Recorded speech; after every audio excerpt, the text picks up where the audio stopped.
அர்ச்சனா அர்ச்சனா அர்ச்சனான்னு சொல்லுவோம். ஆமாங்க, இடி இடிச்சா அர்ச்சனான்னு தான் இன்னைக்கு நான் சொல்லுவேன். பயமா இருக்கும். இன்னைக்கு நெட் ஆஃப் பண்ணிருங்க எல்லாருமே. அப்படி இன்னைக்கு நம்ம சொல்றோமா அதை? இன்னைக்கு நெட் எல்லாரும் நெட் ஆஃப் பண்ணிருங்க.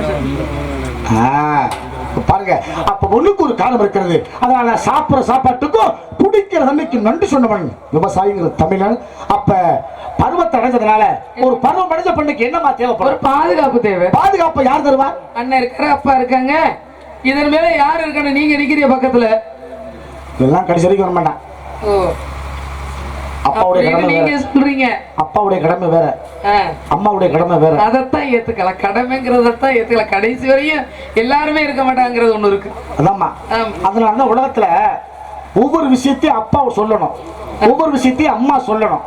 அதனாலதானே சின்ன வயசுல பொம்பளை பிள்ளைக்கு அம்மா 2 சடை பின்ன பாத்தியா?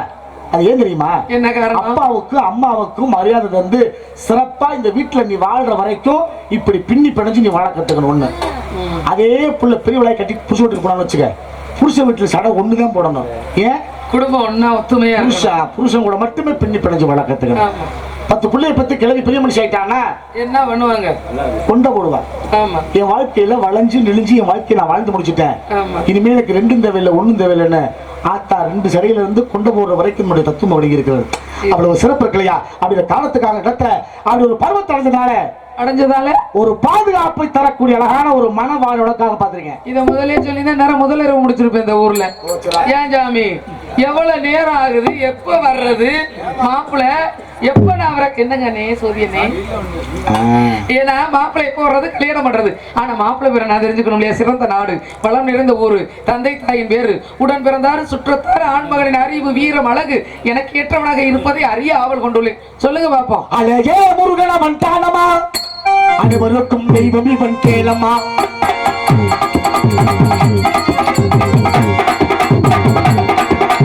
அழகே முருகனவன் தானமா, அனைவருக்கும் தெய்வம் இவன் கேளமா.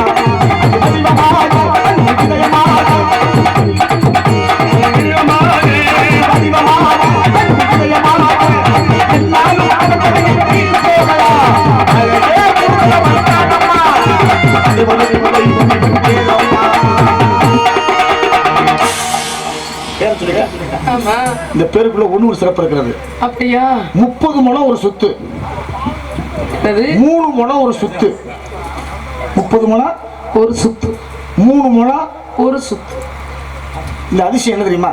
அது என்ன அதிசயம்?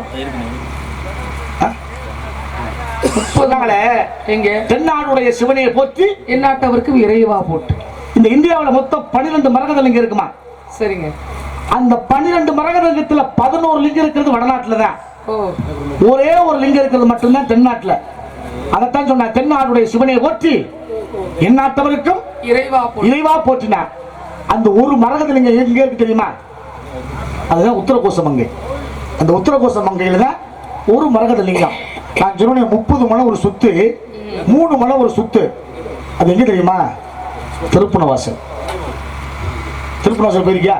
இல்லைங்க. நான் திருப்புணவாசல் போய் பாருங்க. பயமறியாத ஒரு இறை சக்தி. ஒரு நாரதர் இருந்தாரு தஞ்சா, அவர் பேரு தங்கராஜ். அருமையான ஒரு நாரதர், உங்களை மாதிரி. பாத்தீங்களா? ஏன் தெரியுமா? பாத்தியார் அவர். அங்கதான் 30 முழம் சுத்த ஆவுடை. ஏன் அரங்கிட்டதுக்கு அவர் தான் வந்தார்.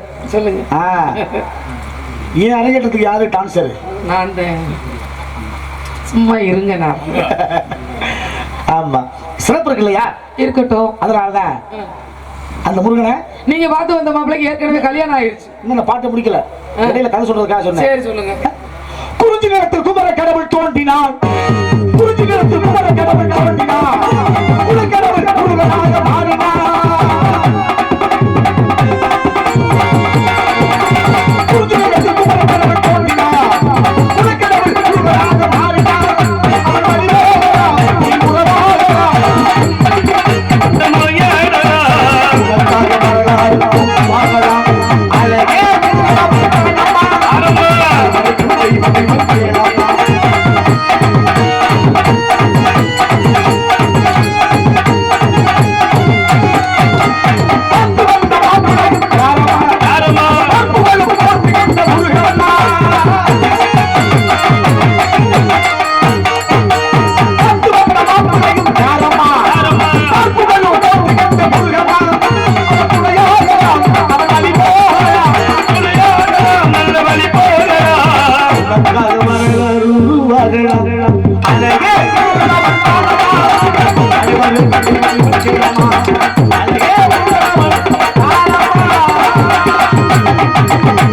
அப்படிப்பட்ட முருகனுக்கு மாப்பிள்ளையா பார்த்து கல்யாணம் பண்ணி வைக்கணும்னு முடிவோடு வந்துட்டேன். காணாத வகை இருக்கு, தங்கமா நிலம் இருக்கு,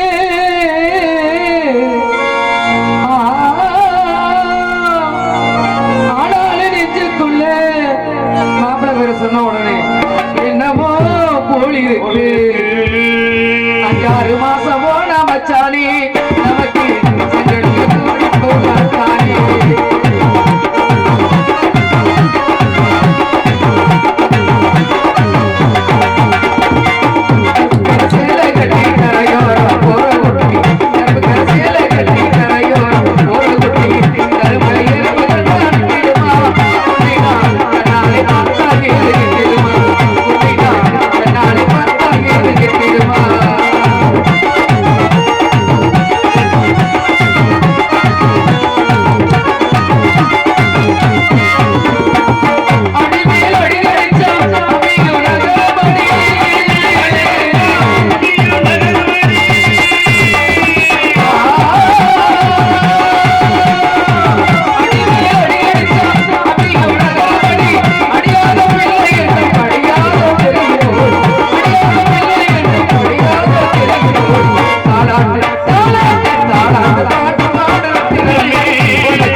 ஒரு பிடி சாம்ப கூட மிஞ்சாதுட்டாங்க. கடவுளை பார்த்து வந்து கல்யாணம் பண்ணிக்க சொல்றீங்க. ஏற்கனவே கல்யாணம் ஆயிருச்சு. தெய்வானைங்கிற ஒரு மனைவி இருக்கா. மனைவி இருக்கும்போது என்ன ஜாமி நீங்க 2ஆவது நம்ம கொண்டு சேர்க்க நினைக்கிறீங்க? அங்க ஒருத்தர் குச்சி பண்றாரு பாரு, என்ன பண்ணிட்டு இருக்காரு? அவர் 2 மாட்டை கட்டி ஓட்டிட்டு இருக்காரு. இதுல வண்டியில தான் ஓட்டுறாரு. இந்த வண்டியில கலப்பை. நல்ல மாடு வாங்கணும்னா எந்த ஊருக்கு போவோம்? நாங்க எத்தனை 3 காலை வாங்கணும்னா காலை வாங்கணும்னா காக்கையா? ஆமா, மணப்பாறை போகணும் மாடு வாங்குறதுக்கு. ஒரு வண்டி ஓடுறதுக்கு எத்தனை மாடு தேவைப்படுது? ஒத்த வண்டி மாடு இருக்கு, 2 அதுல பாரம் ஏத்த முடியாது. வாழ்க்கைங்கிறது ஒரு வண்டி. உங்க சௌரியத்துக்கு ஏத்துறதுக்கு நீங்க உங்க சௌரியத்துக்கு கட்டிக்குவீங்க. அதுதாம்மா. என்ன அதுதாம்மா? சொல்லட்டுமா? என்ன குடும்பம்னா வேற ஒண்ணும் இல்ல, 2 விளக்கு மாதிரி தான். என்ன சொல்றிய? வீட்டுல ஒண்ணு விளக்குல வெளியில ஒண்ணுங்கிற மாதிரி 2 விளக்கு மாதிரி தான். அதான் குடும்பமே. ஒண்ணு வீடு குற்ற விளக்கு மாறு, ஒண்ணு வாசல் குற்ற விளக்கு மாறு. அப்படிதான் வச்சுக்கிறதா? இந்த வீடு குற்ற விளக்கு மாத்த கொண்டு வந்து வாசல் போட்டு கூடாது. வாசல் குற்ற விளக்கு மாறு வீட்டுக்கு. அதான் உண்மை. அந்த வீடு குற்ற விளக்கு மாறு வீட்டுல இருக்கிற மனைவிங்கிற பொம்பளை. ஓஹோ. இந்த வாசல் குற்ற விளக்கு மாறுங்கிறது இப்ப யார சொல்றீங்க நீங்க? வீட்டுல இருக்கிற ஆம்பளை. பாருங்க, விளக்கு மாறு சாதாரண நினைச்சாதீங்க. ஒரு பொண்ணை கட்டி கொடுக்கிற பொழுது கொடுக்க கூடாதது 2. ஒண்ணு விளக்கு மாறு, என்ன கொடுக்க வேண்டியது 2, முறுக்கு அதிர்சமும். அது எதுக்கு கொடுக்குறாங்க? பொண்ணுக்கு நம்ம போய் வாங்க வந்தாங்கயா கொடுக்குறாங்கன்னா எதுக்கு கொடுக்குறாங்க பாருங்க, எவ்வளவு விஷயம் சொல்லிருக்காங்க பாருங்க. அதிரசம் முறுக்கு அதை மட்டும் செஞ்சு கொடுப்பாங்க. அதுக்கப்புறம் இடையில ஏதாவது வைப்பாங்க, அது வேற. அது வேற. ஆனா பாரம்பரியம், கலாச்சாரம், முறுக்கு, அதிரசம். அது ஏன் அப்படி? மருமையை கேட்கிறாரு மாமனாரை பார்த்து. என்ன கேட்டாரு? மாமனாரே, இவ்வளவு சீர்வரிசை செஞ்சீங்க நீங்க, எதுக்கு இதை சாதாரண அதிரசம்னு? அதுக்கு சொன்னார் மாமனாரு, இதை சாதாரண நினைக்காதே மருமையனே, இதை செய்யறதுக்கு நான் ரொம்ப பக்குவப்பட்டிருக்கேன். பச்சரிசி வாங்கி அதை அலசி காய வச்சு அதை அரைச்சு வெள்ளை வாங்கி பாவு காய்ச்சி முறையா பக்குவம் பதத்தோட பலகரமாக்கி வீட்டுக்கு கொடுத்து விட்டுருக்கு. ஏன் தெரியுமா? நான் ஆசையா பெத்தெடுத்த ஒரு மகள் உனக்கு கட்டி கொடுத்துருக்கேன். ஒருவேளை உங்ககிட்ட அவ பக்குவம் இல்லாம நடந்துக்கிட்டான்னா இந்த அதிர்சத்தை எப்படி நான் பக்குவப்படுத்தி பதப்படுத்தி பலகாரமாக்கணும், என் மகக்கிட்ட நல்ல விஷயத்த சொல்லி கொடுத்து குடும்பத்தை நடத்திக்கடா மருமையனுங்கிறதுக்காக தாயா அதிர்சங்கிற ஒரு பலகாரத்தை பொண்ணு வீட்டுக்கு கொடுத்து கேட்கிறாரு மருமை. என்ன எதுக்கு அதிர்சத்துக்கு விளக்க சொன்னீங்க, முறுக்கு எதுக்குன்னு? முறுக்கு எதுக்கு நான் கட்டி கொடுத்த என் மக சரி ஒருவேளை உங்கள்கிட்ட பக்குவம் இல்லாம நடந்துக்கிட்டான்னா இந்த முறுக்க போட்டு நொறுக்குற மாதிரி என் மகளை போட்டு நொறுக்கிறாதடா மருமையே. ரொம்ப சந்தோஷம். எவ்வளவு விஷயத்த வச்சிருக்கான் பாரியா. நம்முடைய முன்னோர்கள் அழகா அற்புதமா பெருமையா ஒவ்வொன்றுக்கும் ஒரு காலத்தை ஏற்கனவே சொல்லி கொடுத்துருக்காங்க. ரெண்டாம் தரமா போக விருப்பம் இல்ல. அப்படியா? ஏன்னா மூத்த தரமா போனதான் தரமா இருக்கும். கேளுங்க, ரெண்டாம் தரமான குடியரசு தின விழா கொண்டாடுறாங்கல்ல, ஆமா, அதுக்கு வந்து கொடி ஏத்தின பிறகு எதுக்கு சாக்லேட் கொடுக்குறாங்க? இன்னைக்கும் 1947 50 சுதந்திர தினம் குடியரசு தினம், இந்த 2 நாள்ல தேசிய கொடி ஏத்துறாங்க. தேசிய கொடியை ஏத்துற பொழுது அந்த கொடிக்குள்ள என்ன வச்சு ஏத்துறாங்க தெரியுங்களா ஐயா? பூ. இது ஏன் தெரியுமா? இந்த பூவை அந்த கொடிக்குள்ள வச்சு ஏத்துறதுக்கு மிகப்பெரிய ஒரு காரணம் இருக்கு. இந்த நாட்டுக்காக எத்தனையோ மகான்கள் உயிர் கொடுத்தாங்க. இந்த நாட்டுக்காக எத்தனையோ மகான்கள் உயிர் கொடுத்தாங்க. உயிர் கொடுத்தது உடைய வேலை சரியா போச்சு. ஆனா நட்டம் யாருக்கு? வீட்டில் இருக்கிற மனைவி பிள்ளைகளுக்கு தான். எத்தனையோ மகான்கள் நாட்டுக்காக உயிரை கொடுத்தாங்க. ஆனா நீங்க இழந்தது பூவையும் பொட்டையும். பூவையும் பொட்டையும் நீங்க இழந்ததுனாலதான் உன் வீட்டில் உள்ள பிள்ளையோ புருஷனோ இந்த நாட்டுக்காக அர்ப்பணமானாங்க. கொடியை வாங்கிட்டோம், அந்த கொடிக்குள்ள பூவை வச்சு நான் ஏன் ஏற்றுறேன் தெரியுமா? இந்த நாட்டுக்காக கணவனை இழந்த பெண்கள், நீ இழந்தது பொட்டையும் பூவையும், அதனுடைய நினைவாகத்தான் இந்த தேசிய கொடிக்குள்ள பூவை வச்சு கொடியை ஏற்றி கீழே பூவை விழ வச்சு உங்களுக்கு ஒரு பெருமை சேர்ந்ததுக்காகத்தான் தேசிய கொடிக்குள்ள பூவை வச்சு தேசிய கொடி ஏற்றி பறக்க விடுற பெருமை கண்டுபிடிச்சிருக்கேன். ஆனா இன்னைக்கு பாருங்க, அந்த நாள் நமக்கு எப்பவுமே ஒரு இனிப்பான நாள், சந்தோஷமான நாள். கொடியை பத்தி சொன்னீங்கல்ல, அதுல வந்து 3 கலர் வருது, என்ன காரணம்? ஏப்பா நான் உன்கிட்ட கேட்குறேன், ரம்ஜான் கொண்டாடுற இல்லை, எதுக்கு பிரியாணி ஆக்குற? சாம்பார் சோறு ஆக்கி சாப்பிட வேண்டியதானே? அதுக்கு பதிலாக சொல்ல முதல்ல கேட்கணும். சும்மா கேட்டு சொல்லிட்டே இருப்பாரு. நீங்க நினைக்கிற மாதிரி அதுக்கு அர்த்தத்தை நான் சொல்ல மாட்டேன். நம்முடைய கற்பனையே வேற. இந்த விவசாயத்துக்கும் அந்த தேசிய கொடிக்கும் தான் சம்பந்தம். நீங்க உட்கார்ந்துருக்க இந்த தமிழர்களுக்கும் அந்த தேசிய கொடிக்கும் தான் சம்பந்தம். கீழே என்னென்ன பெட்டி மணிகண்டன் அவர்களே, நம்ம வந்து பார்க்க போனா வந்து பச்சை நிறம், கீழே பச்சை பச்சை, நடுவுல வந்து வெள்ளை, மேல சிவப்பு. ஒரு விவசாயி வயல்ல விதையை விதைச்சிட்டாங்கன்னா அதுக்கு 4 பேரு, அது என்ன நிறமா இருக்கும்? பச்சை நிறம். பச்சை நிறம். கீழே இருக்கிற பச்சை. நாத்தை பறிச்சு கொண்டு போய் வயல்ல நட்டாச்சு. நட்டதுக்கு அப்புறம் கருதுன்னு ஒண்ணு அனுப்போம் இல்லையா? அந்த கருது என்ன நிறமா இருக்கும்? செந்நிறம். மேல இருக்கிற காவி. அதே நெல்ல ஊற வச்சு அவிச்சு அரைச்சிட்டா அரிசி என்ன நிறமா இருக்கும்? அது வெள்ளை நிறம். அதனாலதான் விவசாயிக்கு இந்த தேசிய கொடிக்கு சம்பந்தம் வருது. நான் சொல்லக்கூடிய விஷயம் என்ன சொல்றேன், அதுக்கு அர்த்தம் வேற இல்லையா? அதுக்கு அர்த்தம் எல்லாம் ஒண்ணுக்கு வேற இருக்குது. அந்த காலத்துக்காக அந்த பக்கம் இந்த ஆபத்தை எதிர்விடத்து